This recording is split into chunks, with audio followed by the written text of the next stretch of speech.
Hi, I'm Ant, and this is Mellow Gaming Recommends, a video series where I talk about games I, recommend. These games can be older ones I have strong nostalgia for, games that I'm currently enjoying, or maybe just games that have a unique and interesting approach. Today's has always ticked two of those boxes, and in the process of recording footage, I'm finding it's ticking all three. That game is 2001's Nintendo 64 and Gamecube release, Animal Crossing.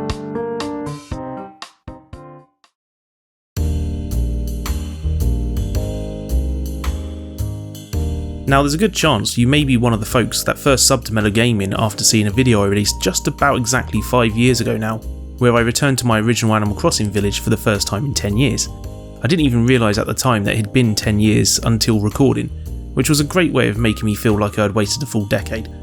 In the comments to that video, I said I'd returned to the game 5 years later, and so here we are.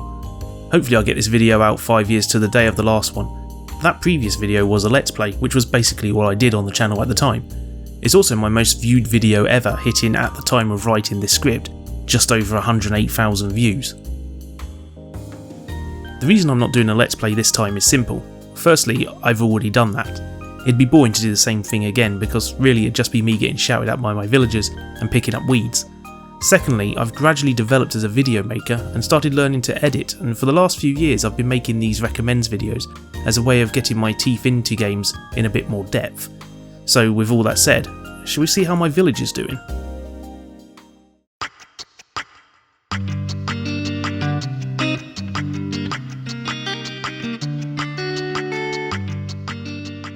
Oh lord, it's full of weeds and the animals are shouting at me again. 59 months since I last visited, you say? That's not as bad as last time. Oh man, I didn't speak to Truffles last time and she is very upset. 181 months, you say? That's, yep, just over 15 years. Guess I'll get to work cleaning this place up and making these guys happy. While my villager does that, let's talk about the history of Animal Crossing and the rather roundabout path it took to getting a Western release and becoming one of Nintendo's tentpole franchises. Animal Crossing first appeared on the Nintendo 64 in Japan in April 2001 with the title Dobutsu no Mori, or Animal Forest. That sounds real simple, but in fact the game had already gone on a journey. Originally, Dobutsu no Mori was intended for release on Nintendo's 64DD drive. The 64DD had a built-in clock and used a proprietary floppy disk drive to hold up to 64 megabytes of data, which, in theory, would allow for larger games. Except some Nintendo 64 carts were already on 64 megabytes and loaded faster. Also, CDs were a major thing in games at the time, and Nintendo famously seemed to dislike them with a passion. But we're not here to get into the reasons why the 64DD was possibly a silly idea. We're here to talk about Animal Crossing. So, as it was getting late in the Nintendo 64's lifespan and the 64DD had been a bit of a flop in Japan, the decision was made to move development to the regular cartridge format, and a battery-backed clock was put into the cart to take care of the real-time element of the game. Dobutsu no Mori on N64 is actually the only N64 cart with a built-in clock, one that's probably not working anymore without a battery swap. It also was compatible with the expansion pack to double its resolution to a massive 640x480, and required a controller memory pack to save. What a needy game. So the game was moved to cart format and released on April 14th, 2001. By this time, Nintendo's next console, the Gamecube, was on the way, and in December 2001, Dobutsu no Mori had a little plus added to the title and was released in enhanced form for the new console. As you may know, the game requires a lot of reading and much of the gameplay revolves around talking to the animal villagers and sending them letters. At the time, this would usually be a death sentence for the game ever getting translated for Western audiences. Nintendo decided that it would only be translating the game to English and releasing it in the United States, with the Animal Crossing title we all know today. Europe got Doshin the Giant instead. Thanks Nintendo. We all remember that game. At the time, I remember a lot of statements from Nintendo saying they wouldn't be porting Animal Crossing to PAL regions due to the complexity of translating the game to multiple European languages, and presumably adjusting the holiday events as they had for the US release.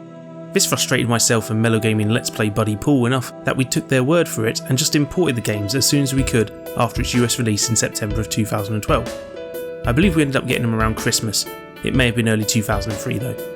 Regardless, we ordered them and the marvellous disc called the Freeloader, which allowed you to play any region's game on your Gamecube, and set about moving into our new homes. In the game, not in real life. We were only 20 and still living with our parents. But in Animal Crossing, we could dream of owning our own homes. Imagine that! Right, That looks like most of the weeds are gone now. Let's focus on the actual game. What we found in Animal Crossing was a game that basically became our obsession for about 2 years. I would play this every single day, rarely missing a chance to log in and see what was going on in my village of Cooltown. I'd take part in all the events, do tasks for my new animal friends, shout out to my boy Ribbot. I'd hunt for buried money, sell fruit from the trees. We'd visit each other's villages and share the fruit we had so it could be planted in our own. All to earn money to pay back our debt to Tom Nook, who had graciously provided me with a home that he just can't stop upgrading. Well, up until it's the size I have it now. He does stop eventually. I won't go too deep into mechanics, but really all the game is about is completing tasks and being a generally nice person to others. It's about helping your community, improving your comfort in life, and generally about the dream of just having a nice place to be. There's something incredibly escapist about a game where your goal is to have a chilled out life. It's a bit depressing if you dwell on it really. Probably best not to. That said, I paid off all my loans and have millions of bells in my bank in the old save file now. And whilst that is pretty great, it does mean I don't have much to work towards other than getting more stuff. Oh, got NES Pinball from Crazy Red, the game's resident Del Boy. I could sit and play my NES games, but that wouldn't provide much interesting footage or stuff to talk about. I know what I'll do, I'll create a new villager and move in again. Here's the true story. 4 friends pick to live in a video game And find out what happens when they stop being themselves. and start being someone else. Animal Crossing for Nintendo GameCube. Today I was like, let's redecorate the house. And I was like, maybe we should buy some furniture first. Nice outfit. Where'd you get it? A garbage dump? Yeah. Welcome to Animal Crossing, the life game that's happening every minute of every day, whether you're playing or not. Winter's coming soon. Should I make pants for that? Rated E for everyone.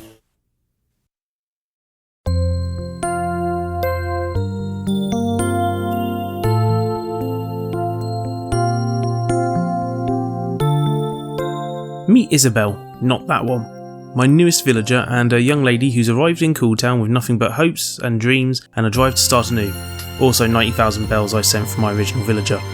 One day, when she's a huge success, she'll be able to say that she built her way up from nothing except for her connections and a small fortune of 90,000 bells. Just like all the most successful people in the world. Here she is doing some work from Tom Nook, one afternoon's worth, just like all the most successful people in the world. Ignoring that I may have given her a leg up, it was pretty nice to be starting over.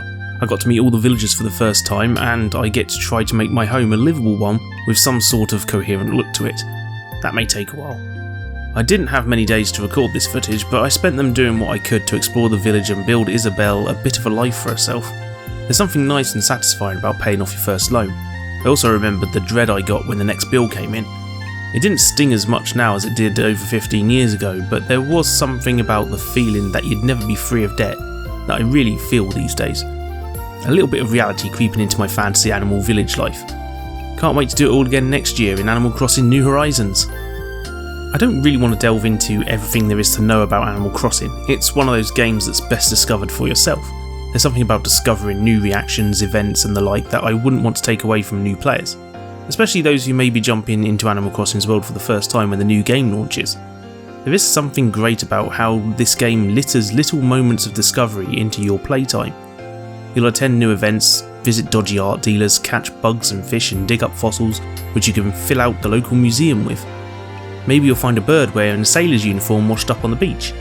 I visited one event while recording and just my luck it was the most boring one. The Moon Festival is rubbish. Trust me, they're usually a bit better than seeing a moon in a pond. I got a big moon that I have in my basement for the first time I attended it years back though. Look at the moon! Visiting a friend's village was a pretty great part of the game.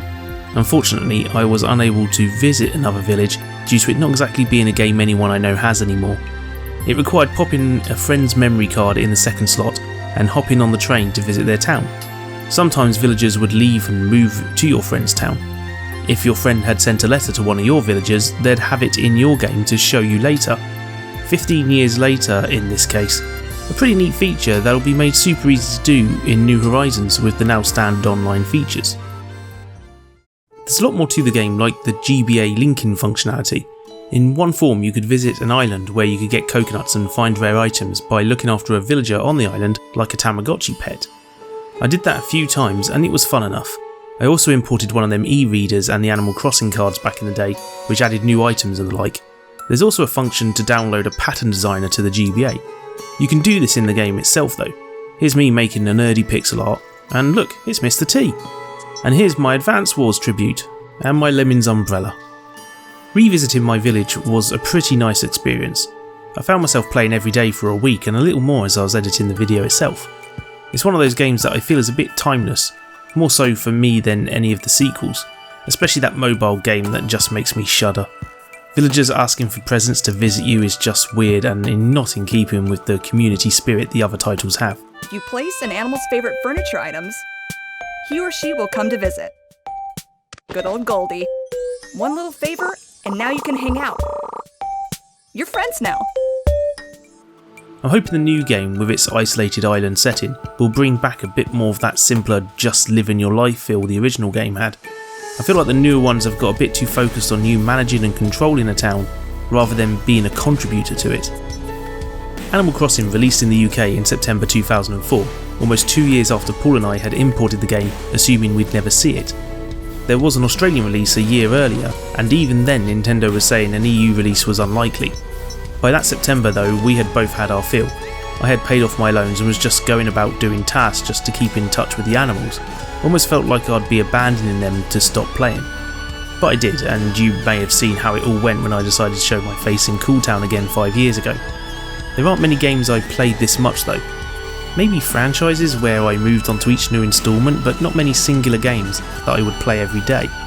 World of Warcraft maybe, but that was always getting new expansions. Animal Crossing was unique and special, at least until the follow-up Wild World released on the DS in 2005. I played that for a few months and the Wii follow-up, and neither held my attention as long. The 3DS game lasted a little while, but again it just wasn't the same. Hopefully some New Horizons will do me good.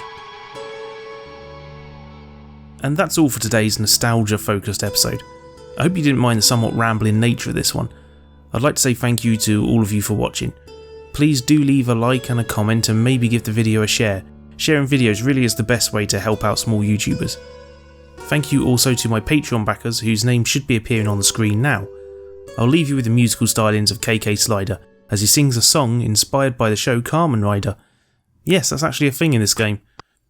See you next time.